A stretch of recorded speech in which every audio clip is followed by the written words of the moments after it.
Welcome to Georgia! Georgia is the birthplace of wine and a pilgrimage every wine lover should make. With over 8,000 years of continuous winemaking history, this Eurasian country, nestled in the Caucasus Mountains, has a rich cultural identity all its own. Fiercely independent people, unique and dynamic food, and a wine culture that permeates every part of life. But don't let the history fool you. The modern Georgian wine scene is just that, modern. Sure, it's known for its world-famous amber wines, but today's industry is so much more. It combines cutting-edge technology with modern sensibilities and ancient tradition.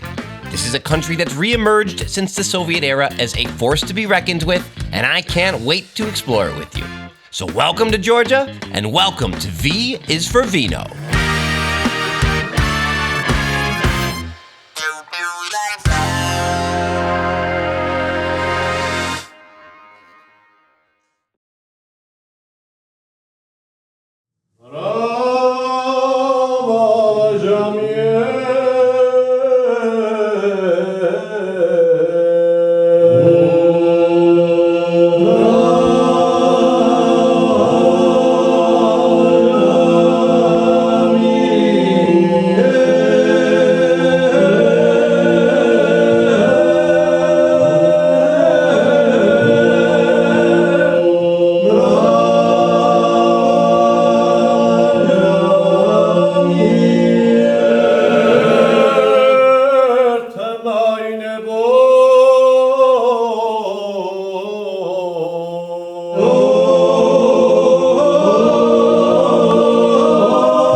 That wouldn't be the last time I was moved to tears during my trip to Georgia.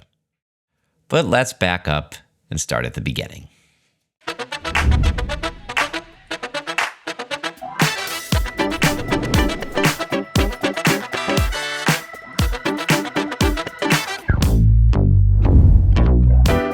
Georgia sits at the crossroads of Europe and Asia, bordered by the Black Sea to the west and surrounded by Turkey, Armenia, Azerbaijan, and Russia.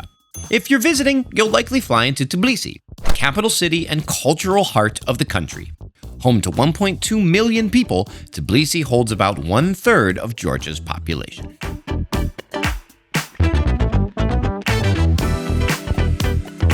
Welcome to Georgia, the country, not the state, for my fellow Americans out there, and welcome to Tbilisi. Founded in the 5th century, this city, like the country itself, has been ruled by many empires over the centuries. Today, it stands as the political, cultural, and economic heart of Georgia.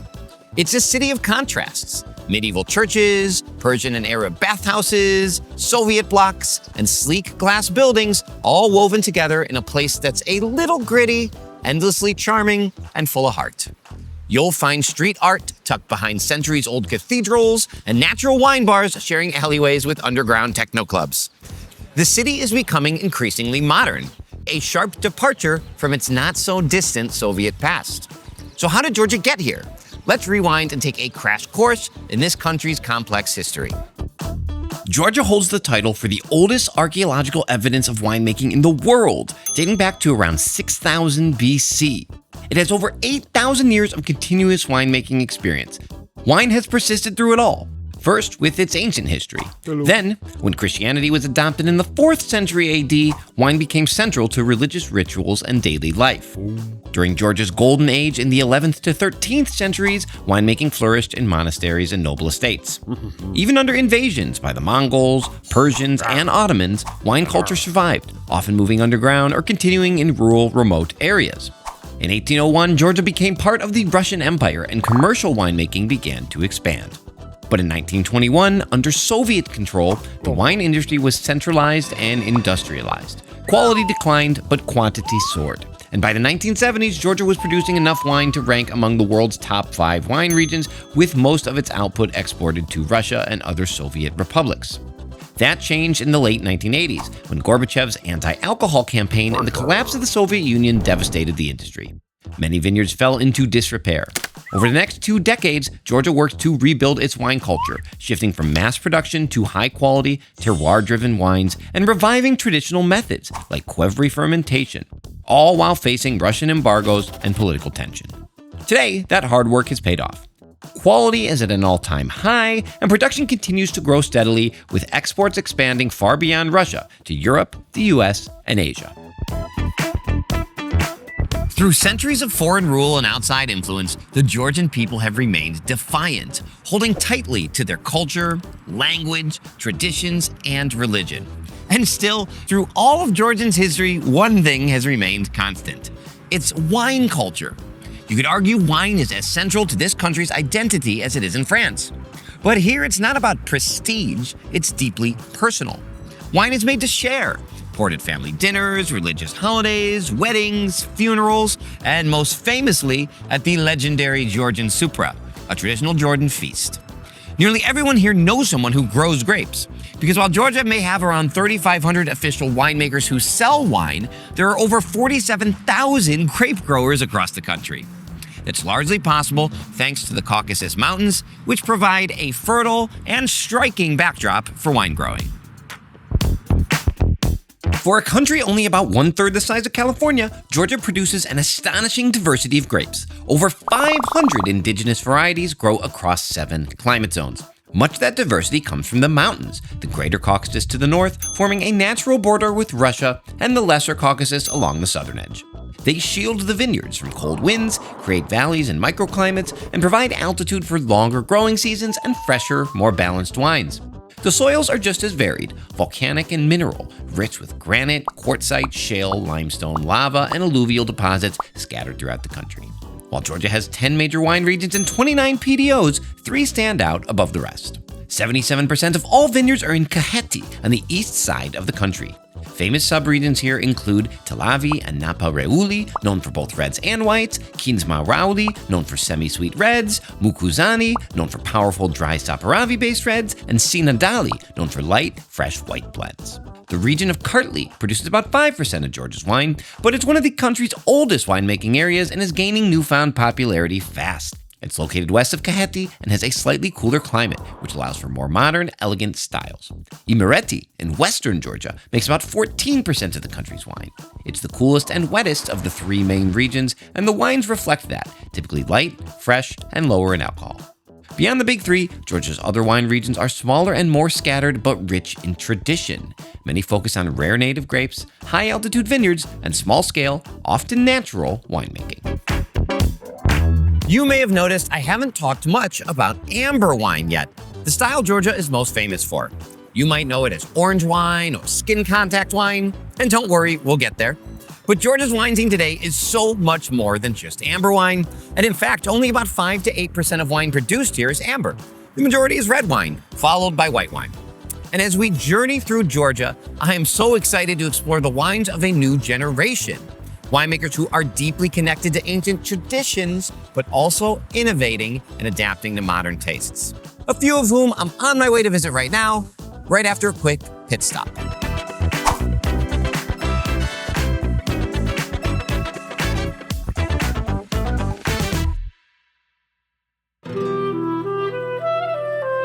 No trip to Georgia is complete without a visit to Tbilisi's Abanotubani, the city's famous bathhouse district.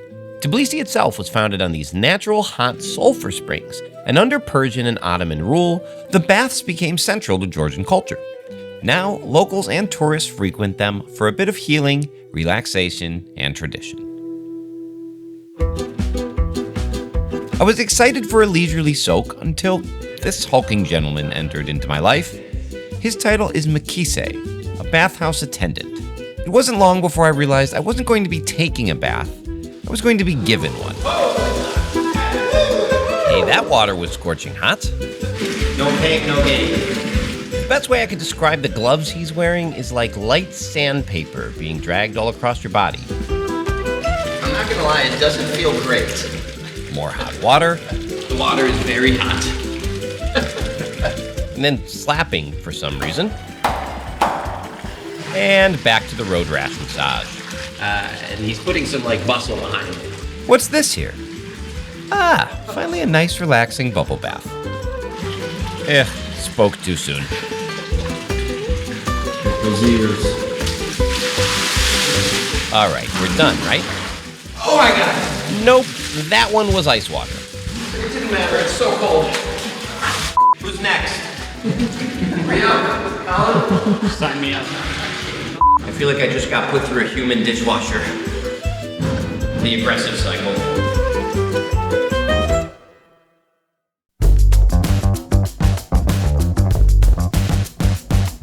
If you follow this show, you know I get just as excited about food as I do wine. And Georgian cuisine is something I've been eager to try. I've actually never had it, so I met up with my new friends Irakli Cholobargia, owner and winemaker at Wet Dog Wines and co-founder of Georgia's first large-scale wine and spirits distributor, and Shota Natroshvili from Teliani Valley Winery, one of Georgia's top and most well-known producers. We met at Chveni, a restaurant by chef Guram Bagdoshvili, who was named Best Chef in Georgia in 2019 and is known for blending modern ideas with traditional Georgian flavors. We popped a bottle of bubbly pet nat from Irakli's winery, grabbed a table on the patio that apparently was already occupied, and got down to business. Yeah. I have been here now, maybe a day and a half, blown away. Georgia feels so unique in such a wonderful way. Georgia is one of the Asian countries in the world, and we are very small. We're on the crossroads between East and West.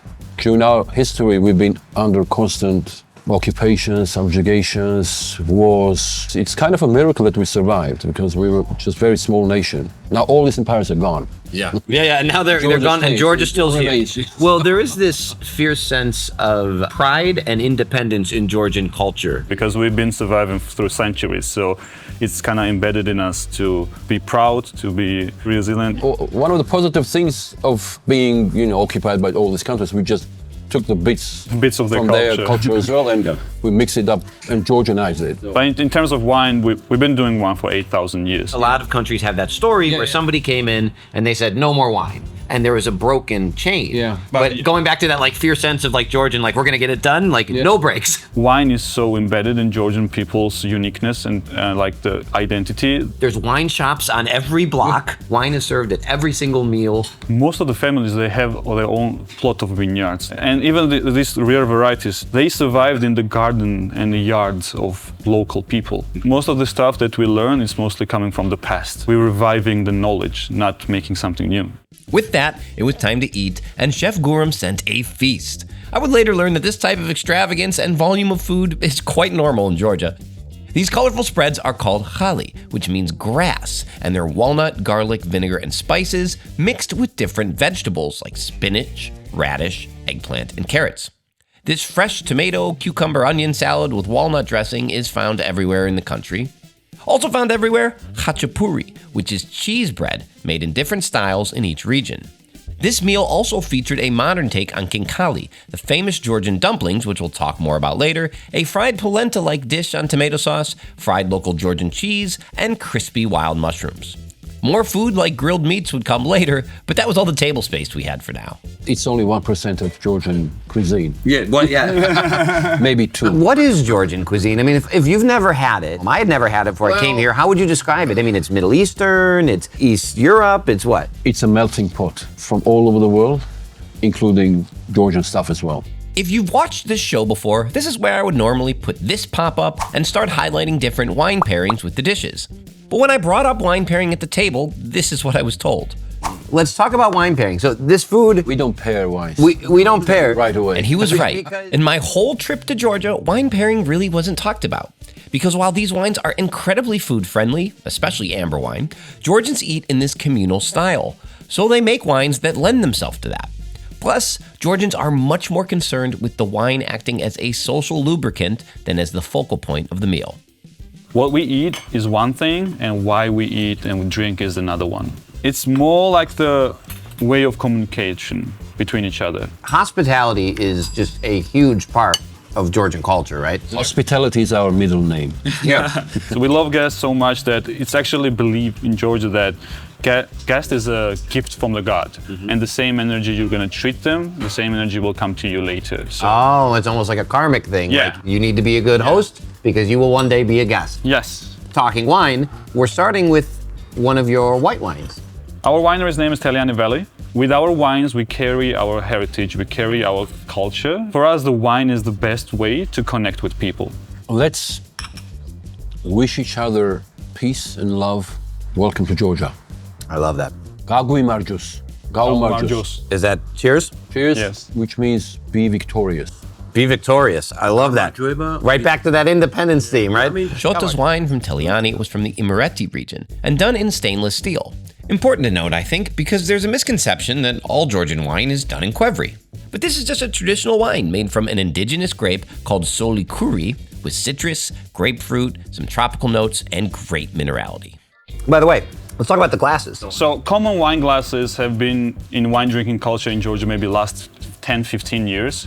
But in a traditional way, what we do is that we drink from this kind of a glass. We don't swirl, we don't smell, we don't talk about aromas, we don't talk about textures of the wine. It's just we drink the wine. It's all there, but we're not worried about We it. are having We're worried about this. we are having conversation. It doesn't have to be about food and wine. We're talking about anything. What are some misconceptions about Georgian wine? I think one of the first ones is it's all amber wine. We have a big diversity of wines.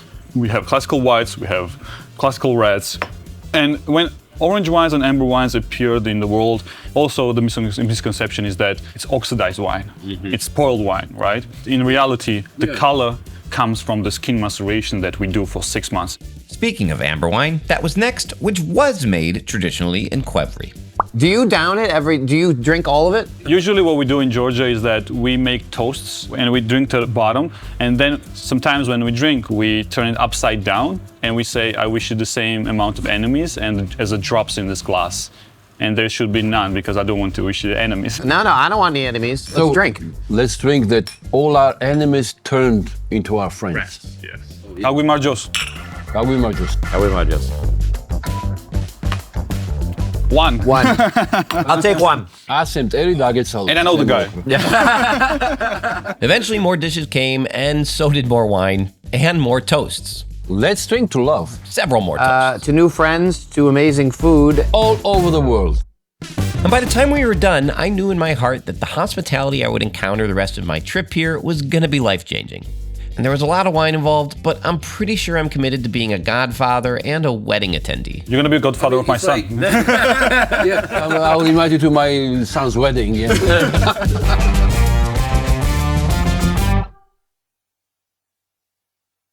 Hey everyone, I hope you're enjoying the episode. I wanted to talk to you briefly about Vino VIP. You see, we're a small team. There we are. We're not backed by a big studio or corporation. We rely on sponsorships and our fans to help us grow and continue to create content.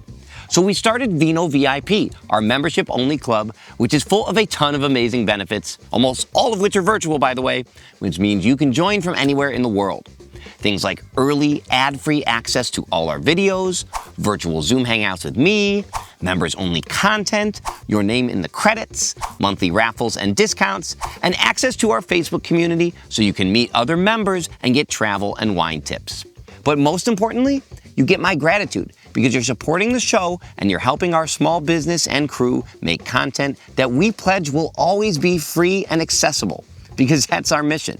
Membership starts at just $5 a month, which is less than the price of your morning latte. So if this show has brought you value, please head to viasforvino.com to sign up for Vino VIP if you have the means. And now, back to the episode.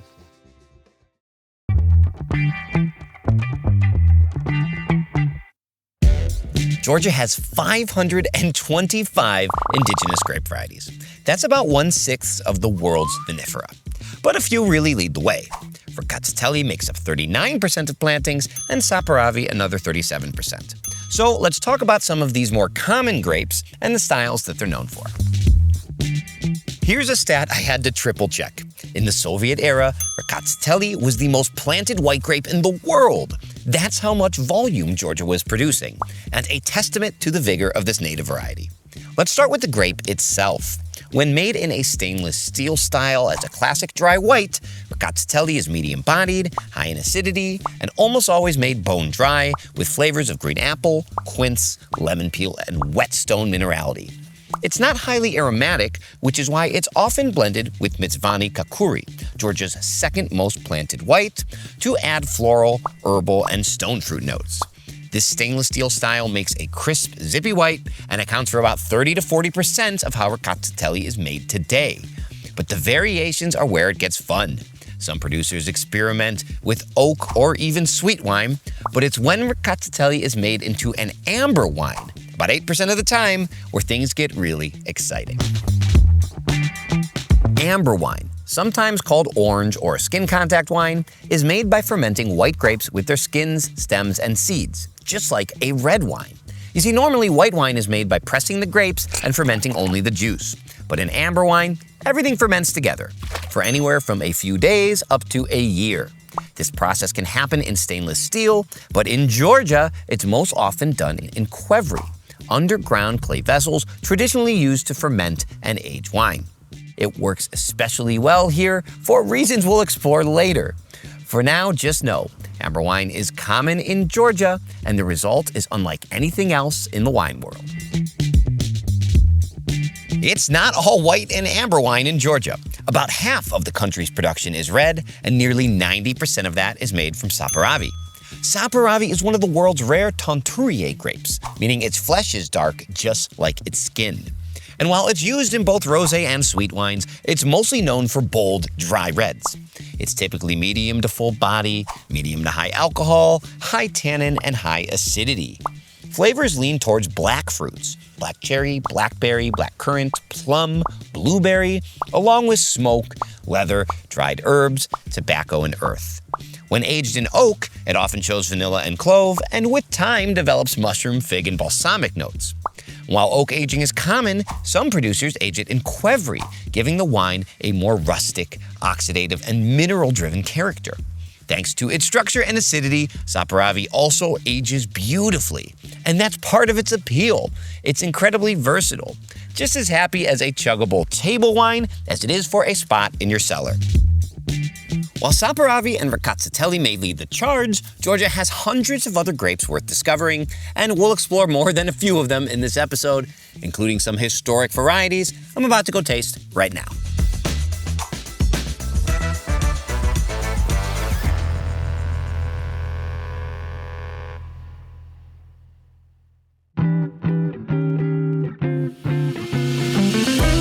It takes a lot of coffee to keep this show running. The crew and I made the mistake of stopping at a Georgian Dunkin' Donuts at one point in this trip, which was lackluster. So on a rainy day in Tbilisi, we stopped at a local joint called Kvarts Coffee that had much better brew. And if you're willing to wait, as this service is pretty popular, they'll do you one better. They'll draw your portrait on the cup.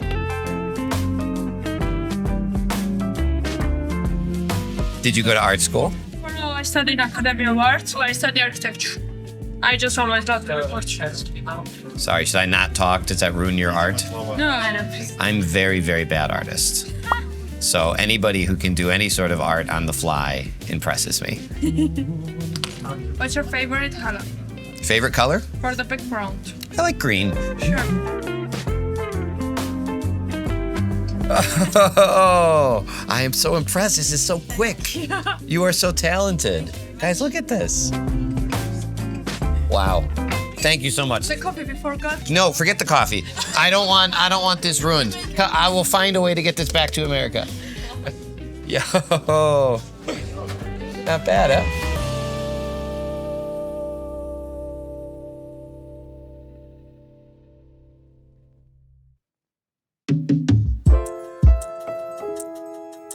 In central Georgia, just beyond the edges of Tbilisi, lies the wine region of Kartli. It's incredibly accessible. Many of its wineries are less than an hour from the capital. And while it doesn't produce as much wine volume as Kakheti, Kartli's roots in winemaking run just as deep. This is one of Georgia's oldest wine regions. The landscape is softer here, rolling hills, open valleys, and a cooler, more continental climate than the east.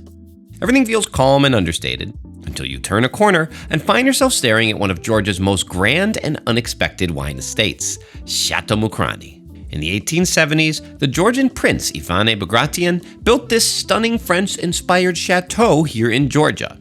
Why? I'll let brand ambassador Giorgi Chikvedze tell the full story.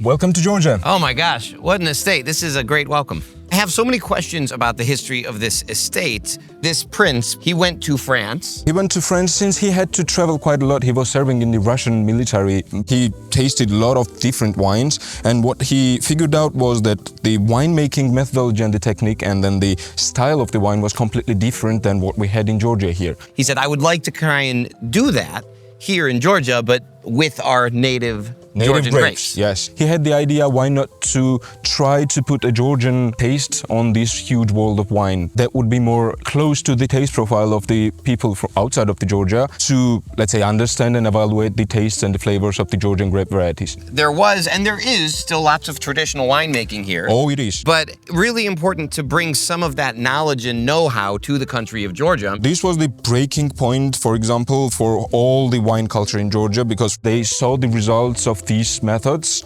Then they started already adapting everything. Giorgi explained that Chateau Mukhrani produced and exported acclaimed wines across Europe until 1917. But after nationalization in the Soviet era, it fell into disrepair and was abandoned after the USSR's collapse. In the early 2000s, investors restored it with the Georgian government, reviving it to its original 19th century grandeur. Walking through feels like stepping back in time.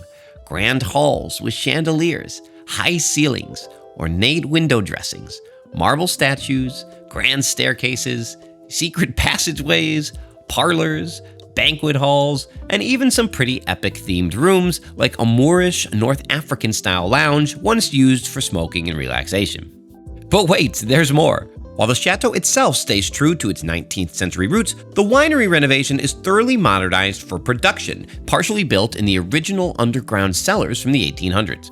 Inside, you'll find barrels and vessels of all shapes and sizes, old and new, supporting the production of world-class, contemporary Georgian wines crafted by winemaker Ketavan Kochiashvili, or as she goes by, Keti. I feel like this is going to be a nice ease-in to me for Georgian winemaking. This is the French technique and some of the French influence with indigenous Georgian grapes. So tell me a little bit about this grape before we get started. We planted this variety, Guram. We had a period in Georgia where we were using only 5-7 varieties, and all other interesting grape varieties were a little bit forgotten. When we started to re-establish this estate, we planted the varieties which were local to the place, Kartli region. As I said, it's a very interesting variety because it has the potential to have the fine results. I have to interrupt you, I'm sorry. Am I in Burgundy? Am I in Burgundy? This is beautiful. Because it really has such Burgundian qualities, and everybody says that about their wines, and so I never like to use it, but it has that stone fruity character that we love from good Chardonnay. You get some creaminess. The minerality is great. Yep. The acidity is nice and fresh. Big part of our vineyards are on the limestone area. Why do we like the vineyards there? Because of the limestone. You have the limestone here. Yeah. There's this beautiful spice component that probably comes a little bit from the lees aging, a little bit from the oak, like a nutmeg. I think white spices, like a little bit of vanilla or maybe some ginger. It's beautiful to work with the indigenous varieties and indigenous yeasts because every year you have the different outcome, which is all the time surprise in a good way, for sure, yeah. You could have said, let's see how Chardonnay works here, right? But instead, you decided to take a grape that is part of the historic culture of Georgia, combine some of that French influence in the winemaking, and you end up with this beautiful marriage of the two. This is our main aim and idea, to show the world that Georgian varieties can be super elegant. Capito was also reintroduced to the wine culture in Georgia when we started to replant the varieties which were local to here. Very beautiful, big potential to create the fine, elegant wines, plus it's very interesting in the aging.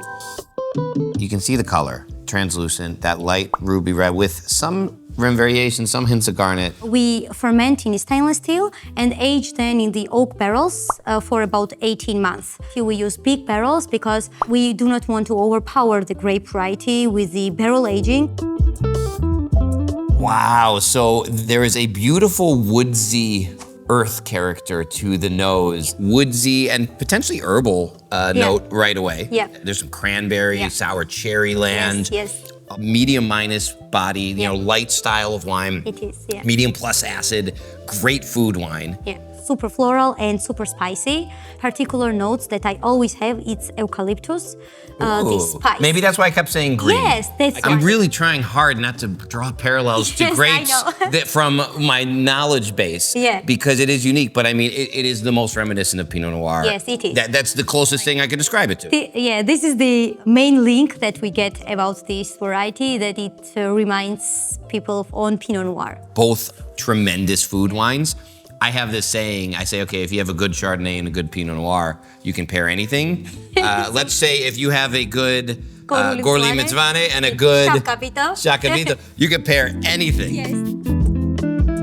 I think the beauty of the wine world is that we're gonna try some very traditional wines on this trip and some maybe more modern or classic European style wines. But for you to revive these grapes the way you have, both in the vineyard, in the cellar treatment, in the oak treatment, and make wines of this incredible complexity is really, really special. So kudos to you and the team. Yeah, Kaumarjus. We ended by trying some churchkela, a Georgian snack made from walnuts dipped in wine grape juice thickened with flour. Something you'll find everywhere in Georgia, from roadside stands to gourmet shops.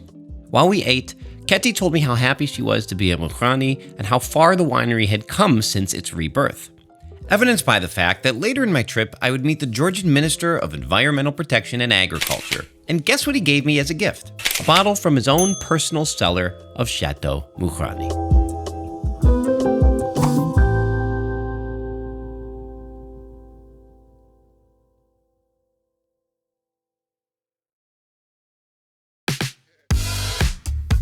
Qvevri winemaking is synonymous with Georgia, and rightfully so. They invented it. Qvevri are ancient clay vessels that have been used in Georgia for over 8,000 years for both fermentation and aging. How do they compare to other winemaking vessels? Well, traditionally, Qvevri are buried underground, unlike the similar clay amphora, which helps naturally regulate the temperature during fermentation, something modern winemakers usually achieve with stainless steel tanks and climate control. In that sense, they're kind of like an ancient refrigerator. Qvevri don't impart flavor like oak barrels, but like oak, they allow gentle oxygen exchange, which stainless steel does not. This micro-oxygenation contributes to wines with a rustic texture and earthy, savory, slightly oxidative notes, often reminiscent of nuts, dried fruit, or tea. In short, Qvevri offers temperature control and oxygenation without adding flavor, making them a uniquely neutral yet expressive vessel. Any wine, red, white, rosé, or amber, can be fermented or aged, or both, in Qvevri. But today we're going to talk about amber wines, which are skin contact white wines. First, let's talk tannin and texture. Like red wines, amber wines gain tannins from the skins. The longer the contact, the stronger the effect. The result is a wine that feels like a light red more than a white. Second, color. Depending upon the length of skin contact, the wine can range from a bright tangerine orange to deep amber. And third, flavor. Skin contact unlocks a whole new world of earthy, savory, and oxidative notes. Dried apricot, orange peel, turmeric, coriander, black pepper, tea, walnuts, and almond skin. It's a spice rack and a fruit basket rolled into one. Now, add Qvevri to the equation. The vessel's natural temperature regulation and micro-oxygenation creates a slow, steady fermentation that softens tannins, deepens complexity, and enhances those savory notes. So you put it all together, and you get a wine that's unlike anything else in the world. Complex, age-worthy, and packed with character and depth.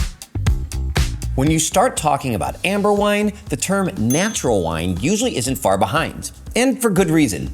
Many amber wines embody the natural wine philosophy. Low intervention farming, wild yeast fermentation, aging in Qvevri, no filtering, minimal additives, and hands-off winemaking. But here's where it gets murky. Not all amber wines are natural wines, and not all natural wines are amber.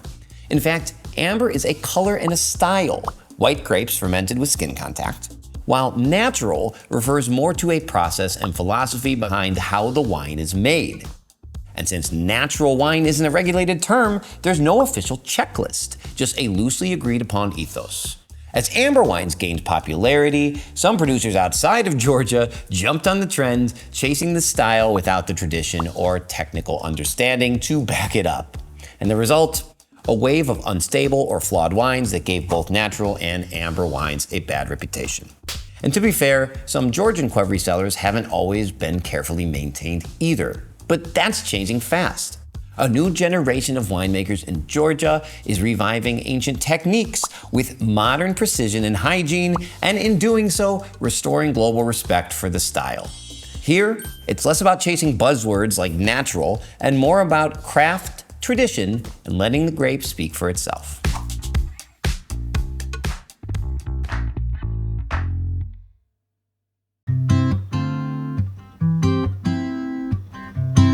Still in Kartli, just up the road from Chateau Mukhrani, is the city of Mtsketa, one of Georgia's oldest. Inhabited since around 1000 BC, it served as the capital until the 5th century and remains the spiritual heart of the country where Christianity first took root. The Sketit Kuzveli Cathedral is among Georgia's holiest sites, said to hold Christ's robe. Just beyond Mtsketa is Iago's winery, worlds apart from Mukhrani. Where Mukhrani brings grandeur and modernity, Iago's embodies humble hospitality and the soul of Georgian tradition. There's arguably no winery that more perfectly represents the proper use of qvevri, the spirit of amber wine, and a commitment to traditional Georgian methods than Iago's. Winemaker and natural wine pioneer Iago Bitarishvili walks me through why preserving Georgia's ancient clay vessel means everything to him. Georgia is a single country who keeps this technology during the 8,000 years, never stopped and never changed. And also it's our history and our tradition. It may not look like it if you're above ground, but we're surrounded by giant qvevri. They're buried below the ground. Why do you do that? Traditionally, everybody makes wine at home, which means they don't have big money for building the good cellar. But if you put qvevri in underground, inside of the cellar, or outside of the cellar in the garden, it's your cellar. Yeah, it saves space, it naturally regulates temperature. Right. They're different sizes, right? How do you determine what size you want? Minimum 1,000 liters for fermentation, but small qvevri, we need for aging. So everything goes in there.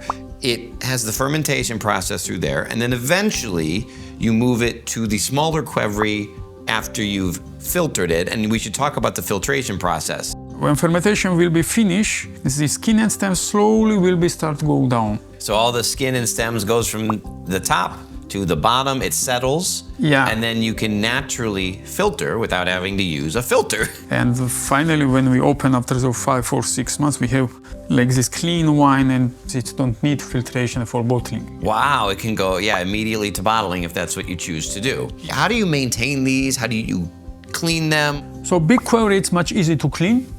Why? Because we go inside. You actually go in it? Yes, sure, it's easy. This I had to try for myself. Iago made it look easy, and after a bit of trepidation, I managed to climb in too. Grateful the crew left me a ladder to get out, we headed inside. It was a brisk April day, so Iago lit a fire while his mother stopped by for a quick hello, and we sat down to taste.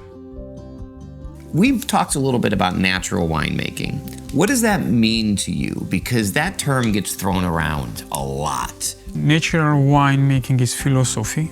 When you believe and you love what you do, it's very important, Now some people do this one for marketing, for example, but if people don't believe, it's not easy way. We are people who loves not only wine natural, we love everything natural. When you start to work with this philosophy, you will be more and more close with nature.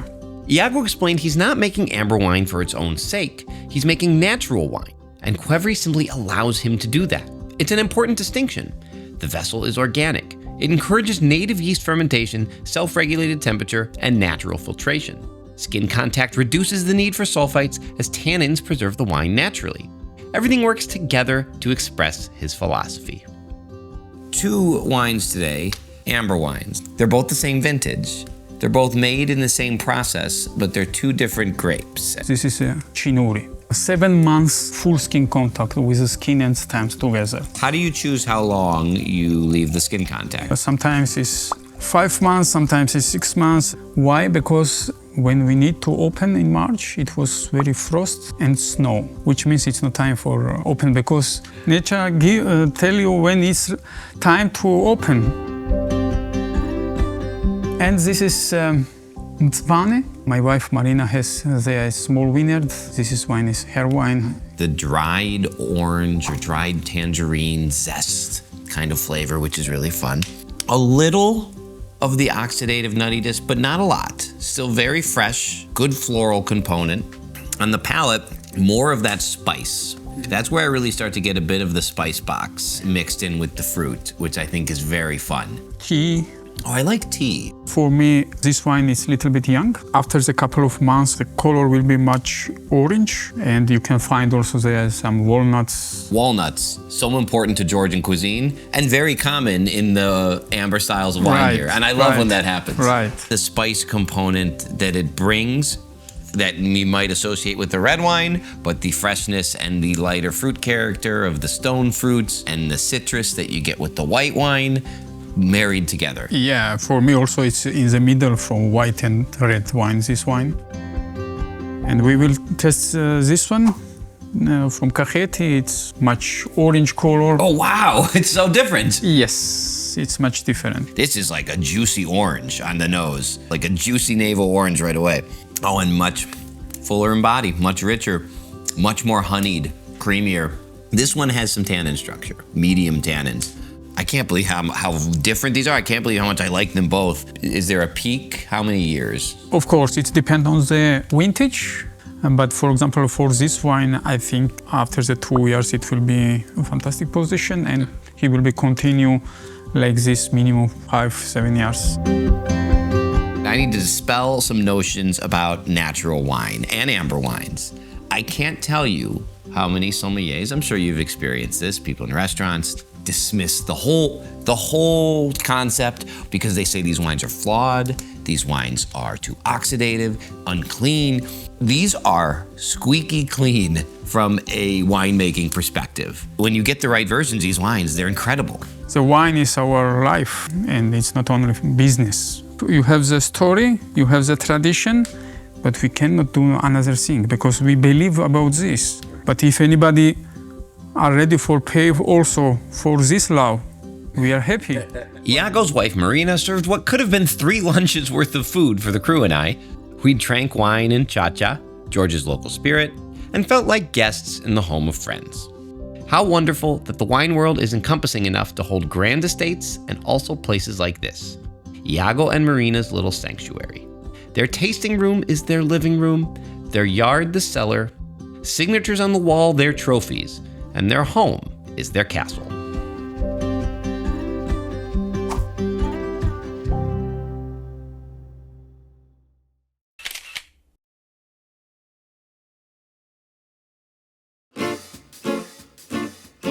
All right, it's a rainy day. We're outside Tbilisi.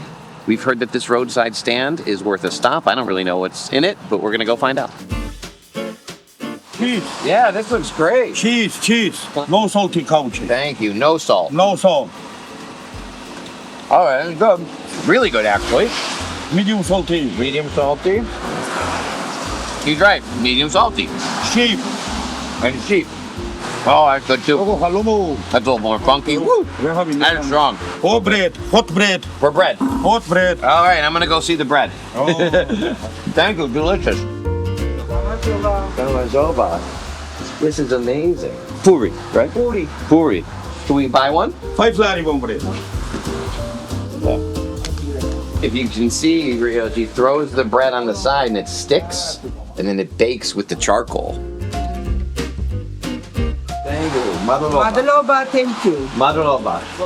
Is there anything better than warm bread out of the oven? And on a day when it's cold and rainy, and we didn't really have much going on today, this is as good a stop as any you're gonna find. GG, little cheese. So happy. Honestly, the Puri's a star. This is why you come here. Everybody say Puri. Puri. Here you go. Come.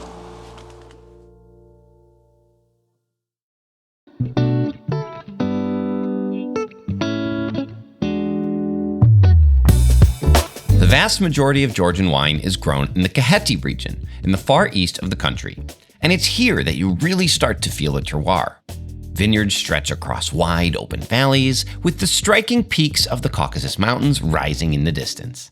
It's supposed to look like this.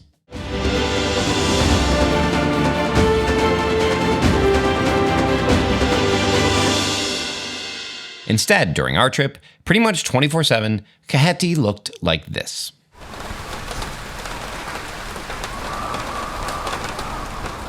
I guess you can't control the weather. All you can do is visit vineyards and drown your sorrows in wine instead of rain.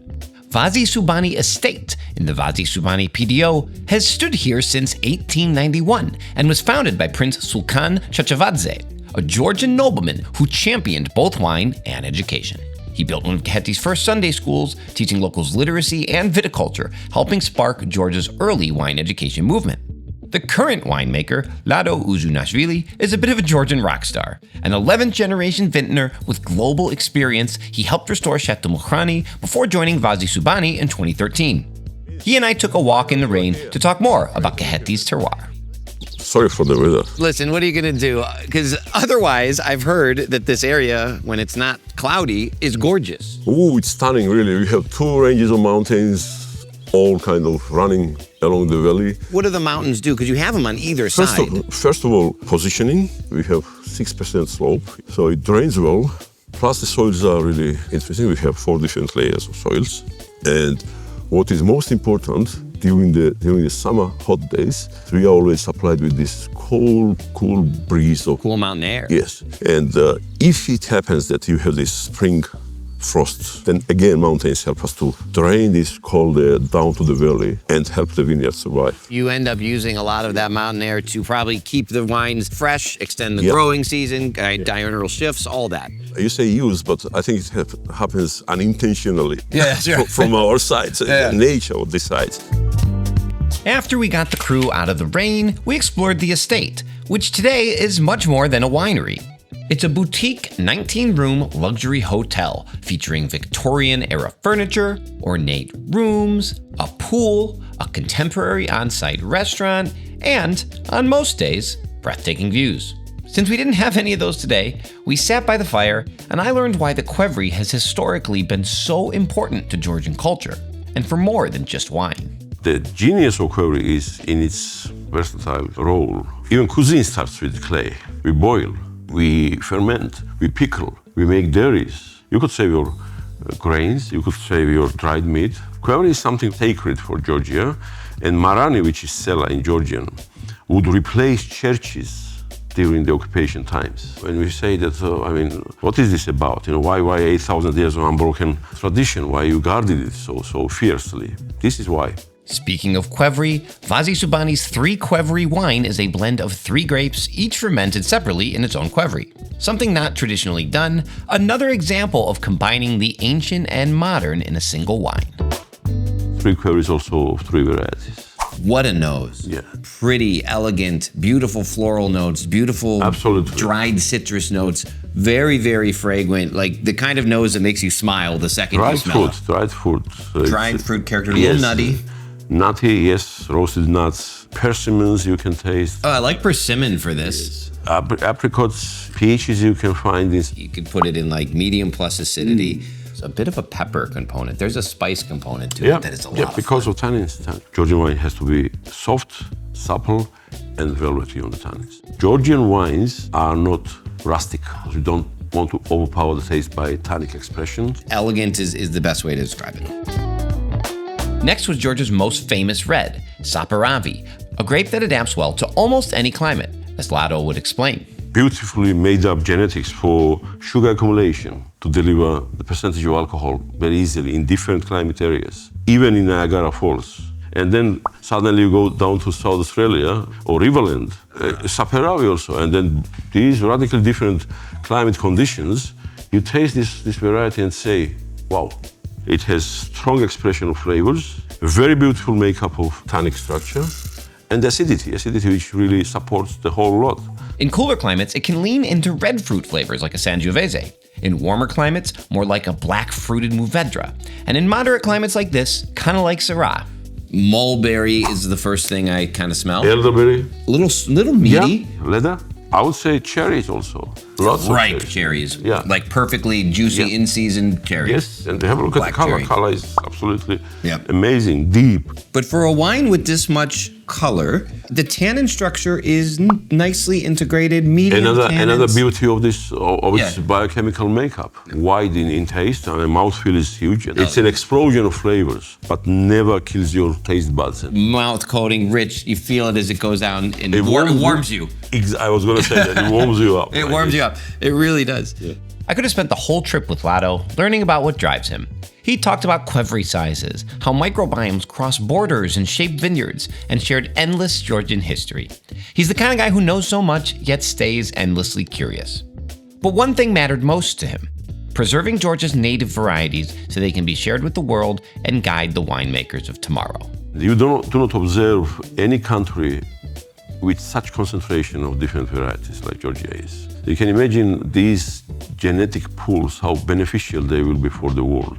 And he's right. Georgia isn't a country relegated to its past. It's using history to shape the future of wine. And we're lucky to have people like Lado leading the charge.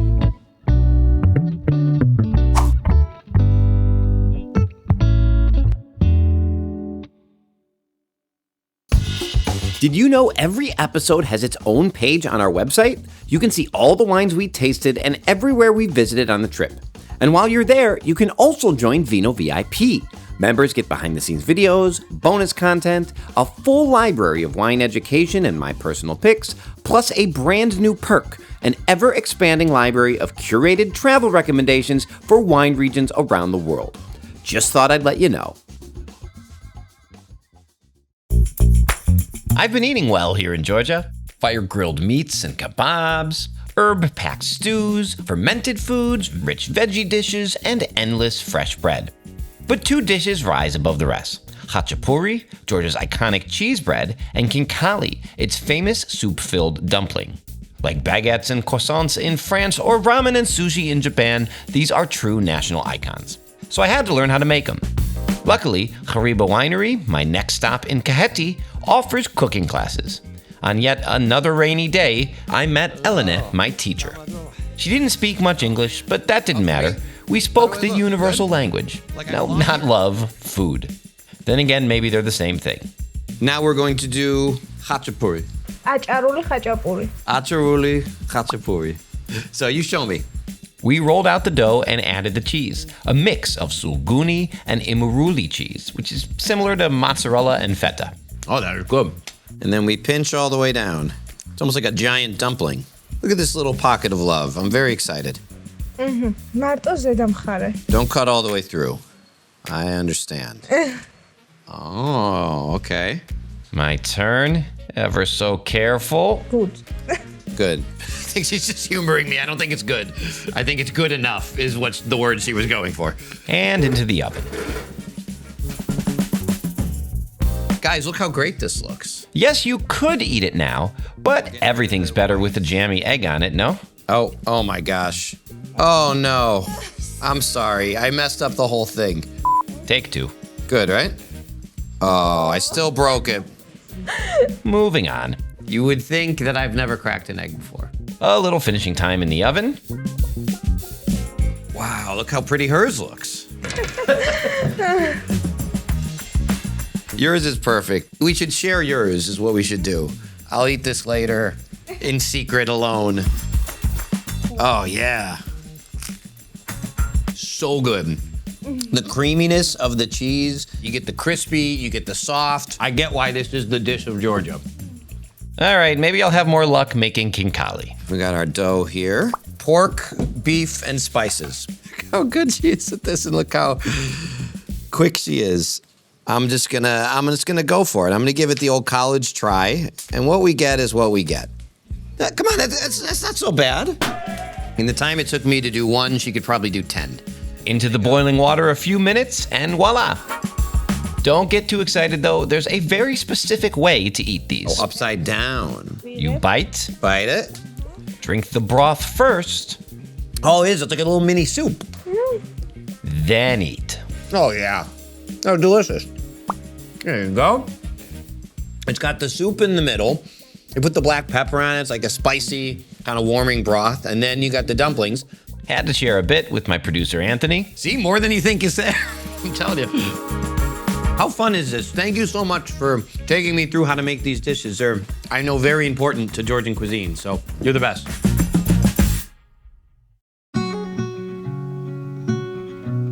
Though they have vineyards across all Georgia, Khareba Winery is also located in Kakheti in the Kindzmarauli PDO, a unique microclimate where the Caucasus Mountains shield the vineyards from harsher weather and extend the growing season.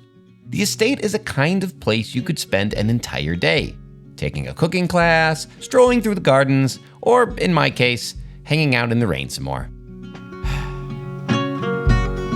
But luckily for me, the real treasure of Khareba is inside the mountain itself. These incredible cellars carved straight into the rock. Khareba is deeply committed to preserving Georgia's heritage, and it was here I witnessed the ceremonial opening of the qvevri, accompanied by traditional Georgian choral singing. A once-in-a-lifetime experience I'll never forget. The gentleman beside me is Vladimir Kublashvili, Khareba's chief winemaker, who tells me more about this remarkable place.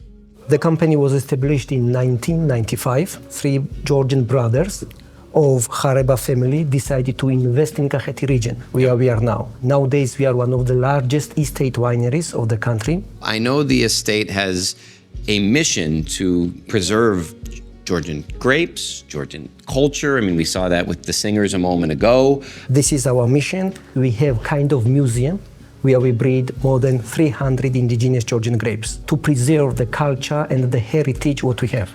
I love that it's the whole experience from the cooking to the wine to you have a restaurant that obviously serves Georgian food to the singing. You have this amazing immersive experience that you can provide your guests who come here.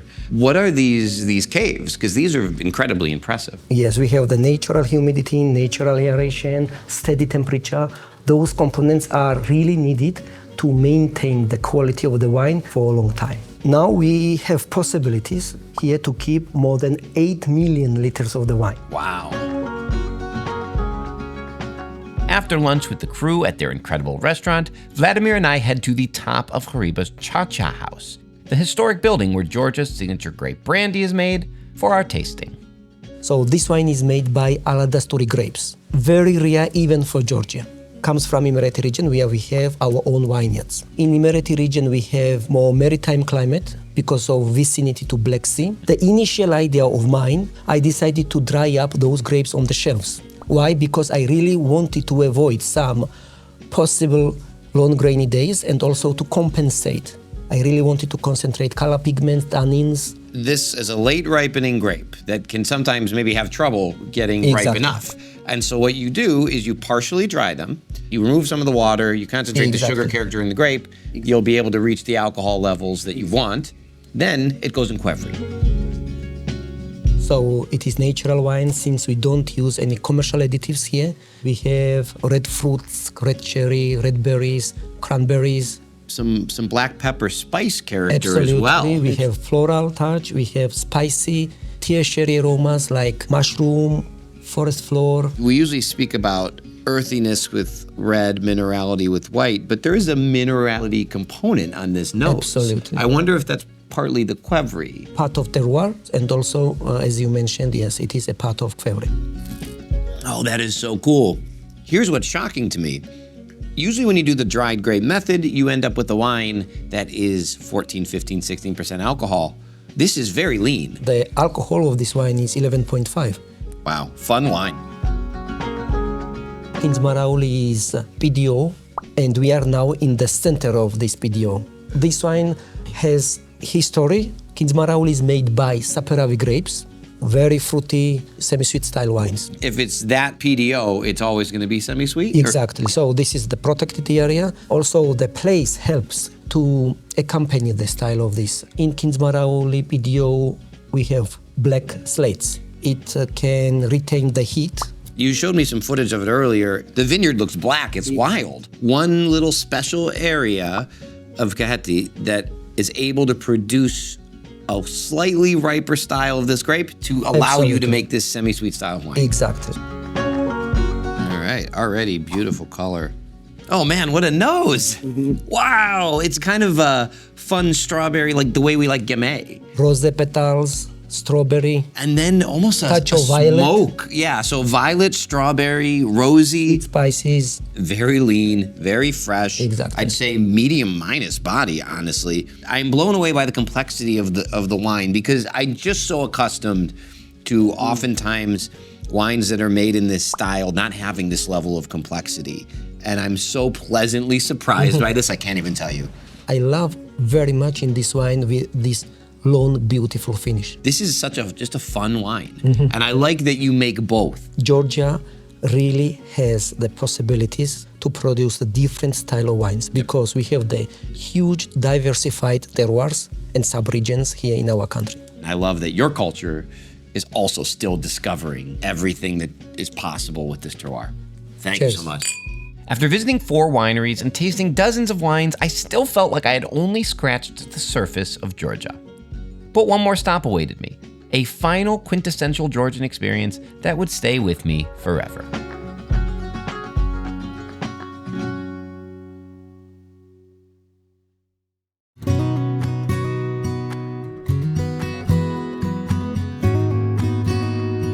The Georgians are famous for their hospitality, and for good reason.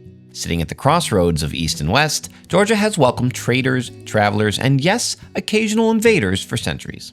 But regardless who or from where, guests aren't just welcomed, they're considered gifts from God. It's from that spirit that the Supra was born. Supra literally means tablecloth, but it represents something far greater, Georgia's most sacred feast. For our final stop, we headed high into the hills of Tbilisi to the village of Kakheti, 1,300 meters above sea level, to take part in one ourselves. This isn't your average dinner party. It's a marriage of food, wine, song, toasts, and tradition. Our hosts, Beka and Nina Gotsadze of Gotsa Family Wines, welcome guests with cooking classes, cozy stays, and of course, Supras. My friend. How are you? Joining us was Shorena Pataridze from Pataridze's Rachuli Winery, Baya Abuladze from Baya's Wine, and a quartet of gentlemen whose talents you'll see soon. As Nina made final preparations, there was a pretty killer pre-party in the kitchen even before we sat down. And when it was ready, just look at that spread. Even by Georgian standards, this is pretty epic. Fish, Khachapuri, chicken, fermented foods, sauces, cheeses, vegetables, salads, crispy pork, you name it, it was here. At the center of a Supra is the Tamada, a toastmaster, in this case Beka, an honored figure who delivers dozens of toasts over the course of the night on family, love, friendship, and life itself. It's a role of deep honor and responsibility. They also control when you drink wine. And I'm going to warn you, if you ever come to one of these, expect to consume a lot of wine, because once the toasts begin, you don't really have much choice. Thank you for all gathering.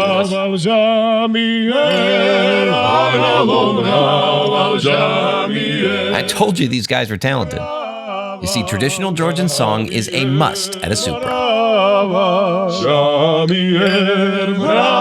bravo.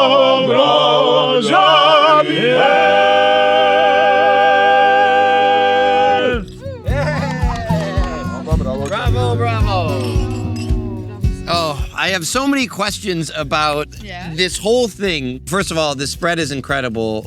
Nina, thank you so much. You must have spent 2 days working on this.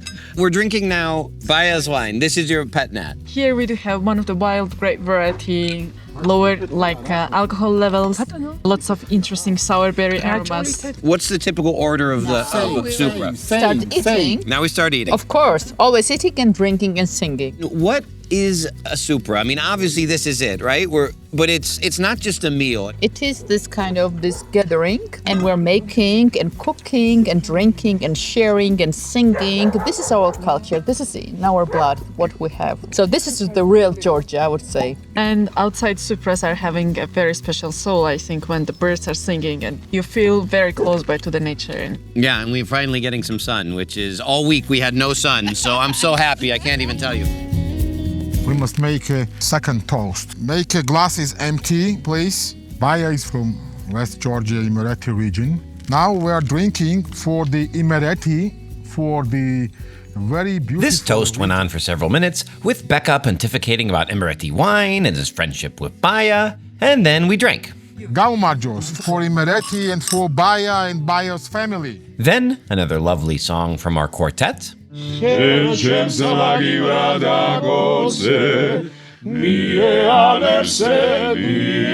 I was starting to get a sense for how the night was going to progress. Eat and drink, toast, drink again, sing, rinse and repeat.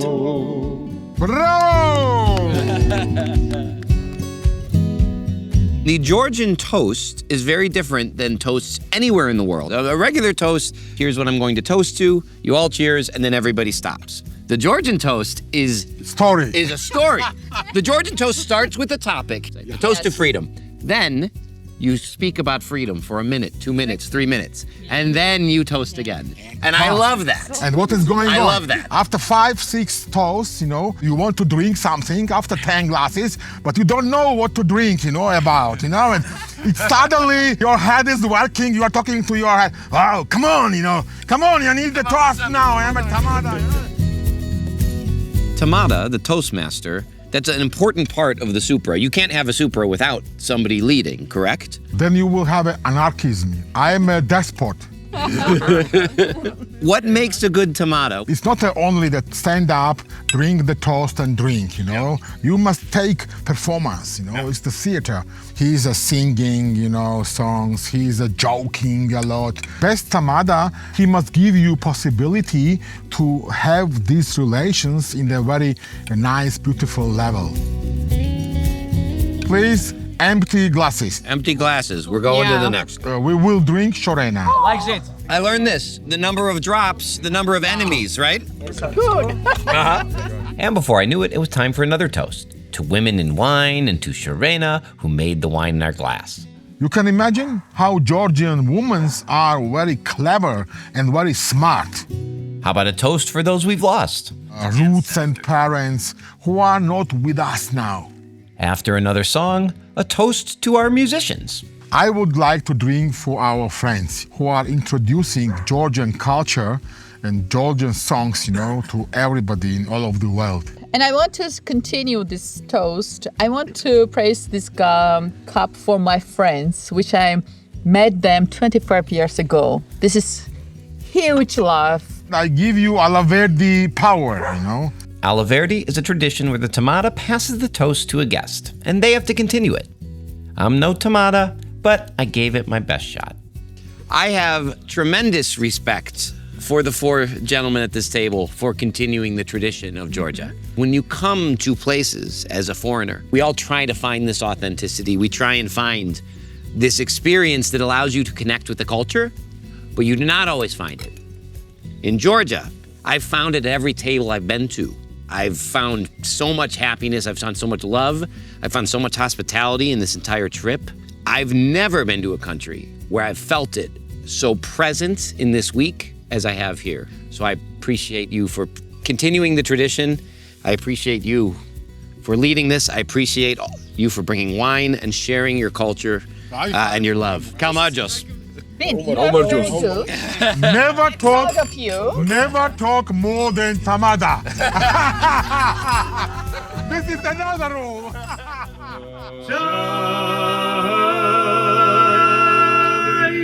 And on it went. More toasts, more songs, more food, more wine. More connection, more laughter, more joy around the table. You'll notice I didn't talk much about the wine during this Supra. Why would I? The wine had already done its job. It brought this moment to life. Who cares what it costs, what it smelled like, or what it scored? In the end, isn't this the point of wine? The passion, the sacrifice, the devotion, all culminating into one true purpose, to be shared at a table just like this. When did we lose that? That sense of connection, of celebration, of reconciliation? Maybe it's just me, but I don't think we have enough of it anymore. The real question, though, is how did Georgia keep it? They've been invaded, occupied, stripped of so much, yet this stayed. Maybe it's because of those struggles that these traditions survived. When everything else is taken, you hold on to your spirit. You protect what makes you who you are. It's no coincidence what the Mother of Georgia statue holds in her hands. A 65-foot figure watching over Tbilisi since 1958. In her right hand, a sword, warning those who would take the soul of Georgia. In her left, a bowl of wine, to greet friends, to honor traditions worth protecting. The defense of hospitality itself. So how did Georgia keep it? By leading with a smile and a glass of wine in one hand, and never being afraid to defend what gives that moment meaning with the other. So thank you, Georgia, for reminding me why wine matters, and why I fell in love with it in the first place.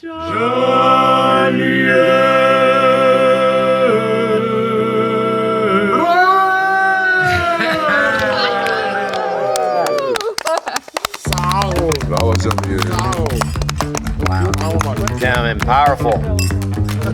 Wow.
Hey, Vince here. Hope you enjoyed the episode. If you have a moment, follow us on Instagram. And if you really want to support, please consider joining Vino VIP on viasvino.com. It's our members-only club with a ton of benefits. Thanks for watching, and see you soon.